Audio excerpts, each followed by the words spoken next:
Just when you thought William and Kate, just when William and Kate, just when William and Kate thought it was safe to crawl out from hiding after Harry's UK whirlwind, bam, Prince Harry pops up in Ukraine and leaves the British media gagged, confused, and straight up discombobulated. I told you the Duke does not rest, honey.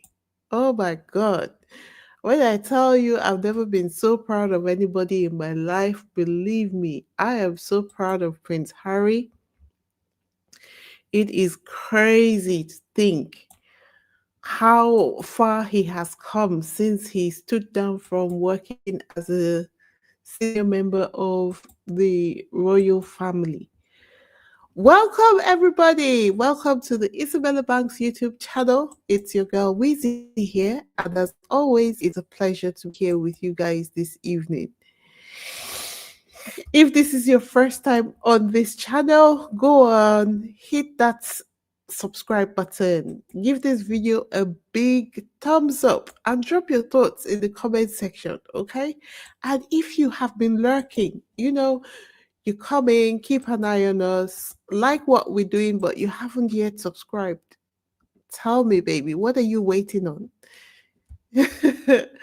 Don't just sip the tea, join the tea party. Okay, let's get to it, right? So, guys, I'm not on every day. So on after I had done my video on Thursday, I went to bed thinking, okay, Prince Harry's UK run is done. We survived Piers Morgan's opinion of what Harry had to do. The tabloids are foaming at the mouth, but that's kind of par for the course at this point. I was ready to exhale, only for me to wake up Friday morning and it was breaking news. Prince Harry is in Ukraine. I was like, what? What? Sky News kept it professional with Prince Harry makes surprise visit to Ukraine. I thought that was cute. LBC got a little messy with Harry visits Ukraine after reunion with King. And People magazine, oh my goodness, they went full soap opera. Their headline was like, Prince Harry takes surprise trip to Ukraine. Says he had to check with my wife, Meghan Markle, and UK government. And that is would I call it sound bites that went all around the world. Everyone was talking, everyone and their cat was talking about how Prince Harry had to take permission from his wife. Honestly, the way Prince Harry, first of all, before we make a comment on that comment, the way Harry owns being a husband just makes the royalists combust. The Rangers were clutching their pearls, claiming, what? Screaming, what do you mean? He asked Meghan. Is it not normal to ask your wife before flying into a war zone, especially when it's not required? You're voluntarily flying into a war zone. Is it not normal to have a conversation with your wife? Like, seriously. Anyway, bless their bitter hearts because, yeah, Prince Harry said that he set their teeth on edge as per usual. Harry wasn't there to just smile for the cameras. No, no, no. He hit the capital, Kyiv, with the Invictus Games Foundation. And, he visited, um, he met the Ukraine's prime minister and even told damage from Russian strikes. Okay. When they talk about global prince, his influence is growing from one step to the other step.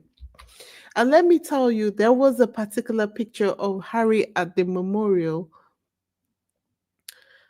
There was a particular picture of Harry at the memorial. His face said everything. 1,000 words, no caption needed. The compassion was written all over him.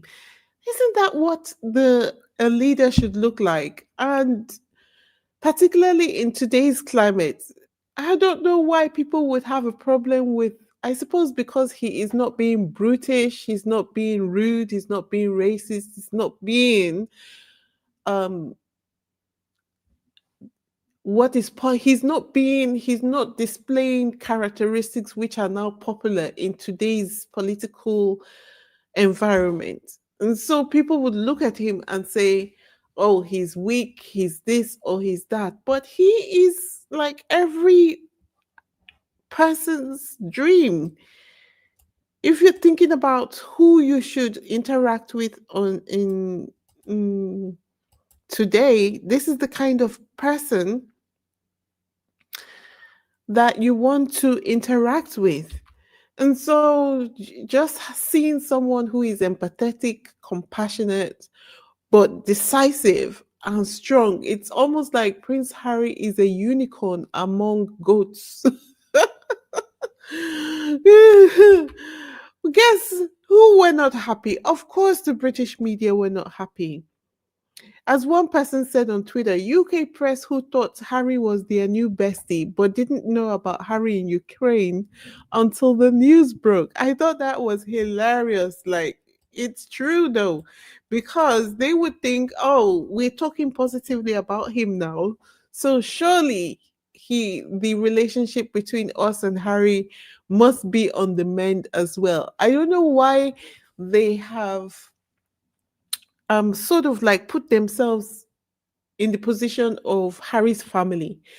Anyone listening to the British media would think that, they're supposed to be one entity with the British government and the royal family. But the reality is not that way. It's not that. Although the royal family have a symbiotic relationship with the media, but from Harry's standpoint, the media are the media and his family are his family. How his family wants to deal with the media is their business. As far as Harry is concerned, I don't mess with the media, but I mess with my family. Or as far as the conversations that I desire to have with you those are the conversations that I want to have with you, and it has nothing to do with the media. So, if my relationship with my family is beginning to thaw, that does not mean that I would now begin to have a relationship with the media. Hmm. Anyway, anyone who watches how Prince Harry moves will know exactly what he is saying and how he is moving and why. The only people who are surprised are the British media, and that's because they are trying to pressure him into a relationship with them that he doesn't want. Anyway, so this because of that's part of the reason why they're so bitter and so salty, because if you think about it, most celebrities are under the control of the media in some way or the other.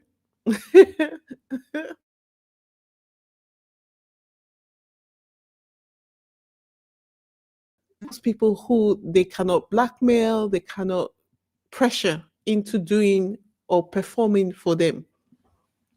Like this reporter This reporter tried to claim that Prince Harry's visit to Ukraine was taking attention away from what the British government was currently doing in Ukraine. Listen to what she had to say. Hold on, let me get this up for you. Just a second. Surprise visit to Ukraine. Visiting Kyiv, the Duke of Sussex said he wants to do everything possible to help rehabilitate soldiers injured in the war with Russia. The new Foreign Secretary, Yvette Cooper, is also in the Ukrainian capital. Our correspondent Neil Connery is with me now. Neil, does Harry's trip risk overshadowing the Foreign Secretary's somewhat? I think, in a way, these visits complement each other. I think they're trying to do two different things. Let's start with Prince Harry arriving in Kiev this morning, arriving by train. He was last actually in the country in April, where he visited Lviv, of course, in the west of the country. By coming to Kiev, the capital, of course, he's closer to the dangers of this war. I think that's the first point to make. He was invited by an organisation called Superhumans. Their leaders met him this morning at the station. Their founder actually presented the Duke of Sussex with a gift. And this is an organisation which is involved in helping the injured in this war through prosthetic limbs, and rehabilitation, as we know, for the Duke through the Invictus Games and his work with veterans charities. These are issues very close to his heart. Now, when the invite came, Harry said that he had to make two calls. The first was to the UK government, and the second was to his wife before he decided he could go. But I think his presence there and the media spotlight that follows him will be welcomed by the Ukrainian authorities. Now, we also have the new Foreign Secretary in the Ukrainian capital arriving this morning. Yvette Cooper, met by Ukraine's Foreign Minister. She's due to visit the Government Ministers Building, which was hit by a Russian strike last week in the capital, really bringing home the... So you see it. It's it's as if even though they hear that Prince Harry said he took permission from the British government and he had to have a conversation with his wife, then they still try to claim that his visit was trying to take in danger of taking attention away from um what the government are trying to do in Ukraine. I think it's going to take them some time to adjust to the fact that they don't need to talk negatively about Harry anymore. And if they don't voluntarily stop talking about Harry negatively when his good works are in full display, they're going to be forced to do so, not even because Prince Harry takes them to court, but because they will become the even more of a joke. They're already a joke. Everybody knows that the British media lies, right? But for them to be telling blatant lies in front of the whole world, I think it's almost a good thing that the Invictus Games, from that perspective, I think it's almost a good thing that the Invictus Games is going to be here in the UK, because you know that their behavior is going to be on full display to the international media. And I hope that Prince Harry gets as much international media to attend the Invictus Games as he can. That would offset some of the negative media that the British media would try, that would offset some of the negative narrative that the British media will try to push when the Invictus Games are on. Even look at Jeremy Vine struggling with the fact that Prince Harry went to the Ukraine. Look at this. This hounding of the... Today, Prince Harry's made a surprise visit to the Ukrainian capital, Kyiv. Harry, who served 10 years in the British Army, visited the city at the invitation of the Ukrainian government. He expected to meet 200 veterans as well as the Ukrainian Prime Minister, and will reportedly outline plans to help rehabilitate those wounded in the war. He previously visited the country in April. Well, what do you think of this? If he wishes to go to Ukraine, then good luck to him. I mean, I think, this questioning as to what he should do and what he shouldn't do, I think is nonsense. If he wishes to do this, this is something over which he genuinely has experience and knowledge. And also, I think we are beginning to see a slight softening in, the approach to him or otherwise. I think there are things that he can usefully do, either for this nation or indeed for himself. But the Royals have got so let him get on with it. The Royals have got serious problems in the polls. I just want to hug James. For He what? said word for word what I would have said. You don't Thank care. you. You don't care either. Hmm? You don't care either. No, I I do didn't say I care. didn't care. He did Well, you say- said it. Okay. Yeah, No, he No, I didn't didn't say say- that. I He didn't said say he's... Why not? Why shouldn't he do it? Well, He's okay. yeah. And, this hounding of the man. No, but I'm saying the opposite. I'm saying polling shows the monarchy is in trouble in this I country. don't care about... And I'm thinking I'm just they need saying, I Harry. agree with Do James. they not need This Harry? is a big moment. I agree with Okay, you. well, that's, I now agree you're with happier. James. Now you're happier. Look, she was here with... Jeremy Vine was almost having a meltdown because nobody wanted to pay attention to what he was trying to draw attention to, which is, he's trying to say that the monarchy are having serious problems. What does that got to do with Harry? It doesn't really have anything to do with Harry. You know, in this conversation that they're having, and he was just trying to push the narrative that, oh, the monarchy are having serious problems. Harry can't be forced to come to the UK to do anything. But he's trying to have the conversation like, oh, the monarchy are having problems. So let's talk about it from the perspective of Harry should be forced to come back to the UK. Why? Why he can't be forced? He can be negotiated with as you would negotiate with any other person. After all, when Prince Harry first stepped back, he asked for a half in, half out. Although he has said he would not come back, but let's see what happens.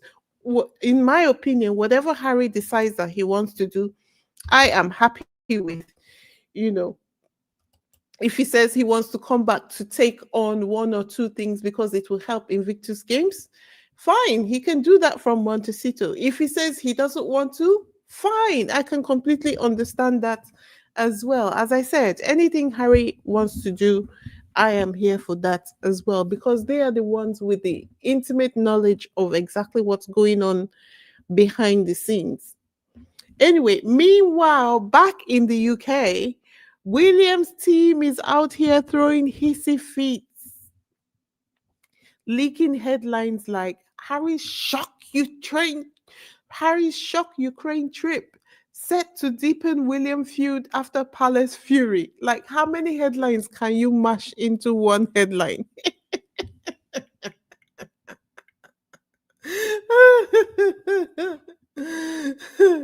What is at this point? If you asked William what exactly his problem with is, do you think that William will be able to tell you?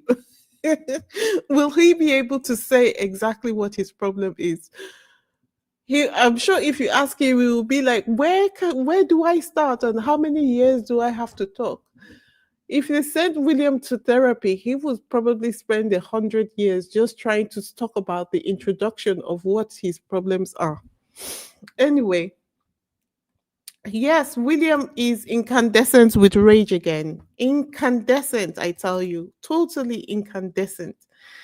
But what is funny to me in all of this is that Charles has finally gotten a way to get William off the couch, because he's got Harry, coming over, making him look good,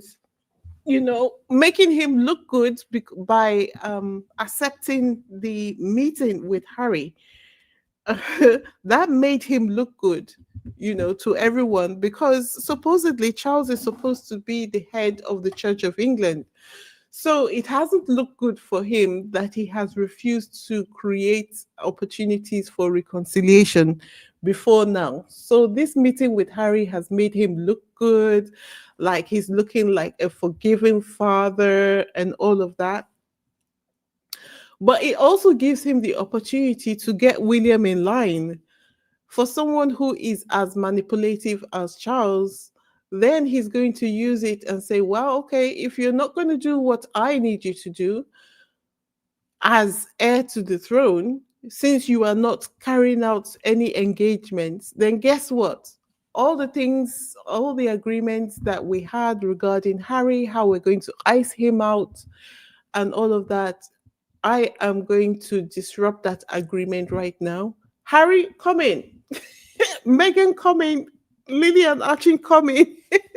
Because he knows that will wind William up. And so he's got something now to use against William. William thought he had a get out of jail free card. Because my theory is that they had an agreement when the issue with Harry arose. All right, it's your turn to take the throne. I am going to support you with this problem with Harry. Spend a year, no more than a year on the throne, and then abdicate the throne to me. This is my theory of what their agreement was. Now, Charles, he has had so many things done to cement his reign. His face has even been imprinted on our money at this point.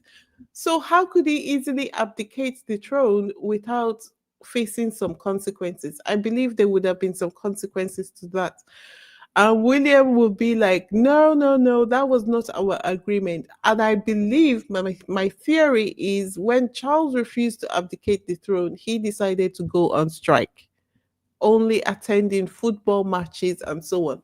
So now that Harry is going to be coming to the UK more frequently because of the Invictus Games 2027, at least he's got to do those pre-event meetings that he usually attends. He's going to have to come. He's going to come for the trial in 2026. And I don't know how many other times he would have to come to the UK as well outside of that. But at the minimum, I expect Prince Harry to be come to the UK at least twice next year, if not more than that. He will definitely use the opportunity to use Prince Harry's presence to irritate William so that he can get what he needs out of William. Anyway, King Charles, yeah, he's got an opportunity to play one brother off the other. The Guardian reported, as I said, that Harry had to get UK government approval for this trip, right? Which means Charles knew because, of course, the government has to liaise with the royal family when anything concerning the royal family comes before comes before them. Since King Charles is sort of part of the government, being the head of state, so he would have known that Prince Harry was going to be going to Ukraine. And guess what? He kept it under wraps. He kept it quiet. And he not just kept it quiet from the media, he didn't tell William either. He didn't tell William. Are you guys getting the implication of all that happened? He didn't tell William that Harry was going to Ukraine, knowing that this would probably piss William off. Anyway, now the media that spent years dragging Harry and Meghan are suddenly whispering, maybe we should bring them back for royal duties. Anyway, as I said to you guys before, anything Prince Harry and Meghan want to do, I am okay with it because I see all sides of the conversation. I see all sides. But the bottom line is Harry's trip to Ukraine wasn't just a surprise, it was a masterclass in how to be royal without needing the crown. S- it had everything in it: service, empathy, global respect. Meanwhile, William is out here losing respect, being propped up by the British media, and looking pressed. And looking pressed in the process. Now tell me, fam, do you think the palace will ever admit they need Harry and Meghan back, like publicly? Because everybody else is saying it. But do you think that the palace will ever come out and publicly say, do you know what? We actually do need Harry and Meghan back? Or will they keep pretending William's enough to carry the whole monarchy when he's so obviously failing at it? Drop your thoughts in the comments because I know you all have opinions on this one. Okay. Kali Jen says,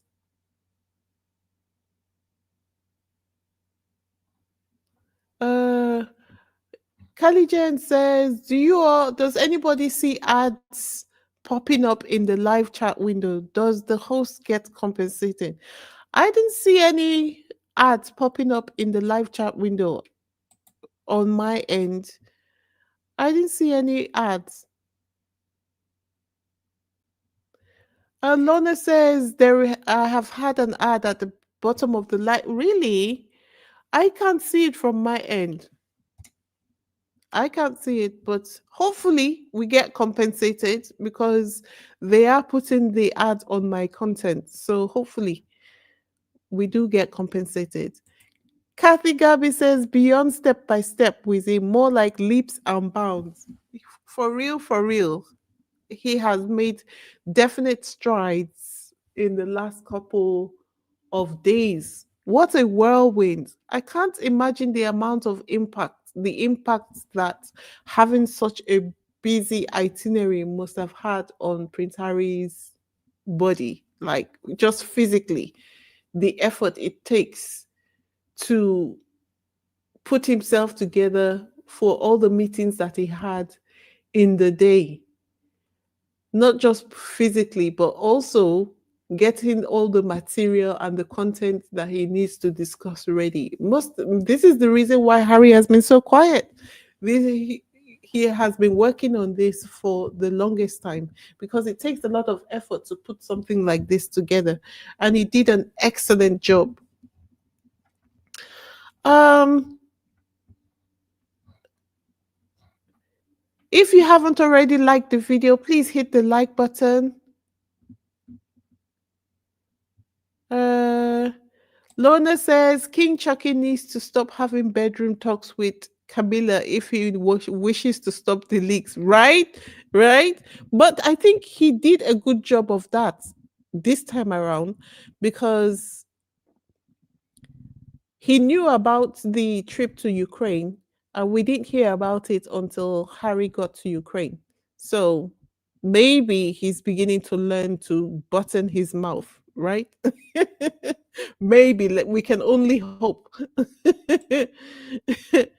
We can only hope. And we haven't heard anything about Camilla trying to force herself into that meeting or her saying that she requested um, an opportunity to be in the meeting, but Harry refused. And like we did the other time. So, fingers crossed, Camilla knew not to interfere in the meeting with Harry and King Charles at this point. But what I wanted to say when I was thinking about this was this meeting with King Charles and Harry this time around, it reminds me, it's giving me deja vu because it's sort of like the relationship that Harry had with the Queen before she passed away. Remember the time that Harry and Meghan came with Archie to see the Queen, and the rest of the family didn't know about it? It's given that at this point in time. I don't know. They need to sort themselves out. That is not our problem. Um, Anyway, drop your thoughts in the comment section because I know you guys have opinions. Don't forget, like, subscribe, and hit that bell so you never miss the tea. Because trust me, the royal saga is only getting spicier at this point. You know, I think we're at a definitive point in the rift between Harry and the royal family and even Meghan as well. We're at it, something is shifting at this point, and we're going to see some changes. What exactly the changes are, I cannot wait to find out. Anyway, guys, that's all I have for this evening. Until next time, it's your girl Weezy signing out. Peace.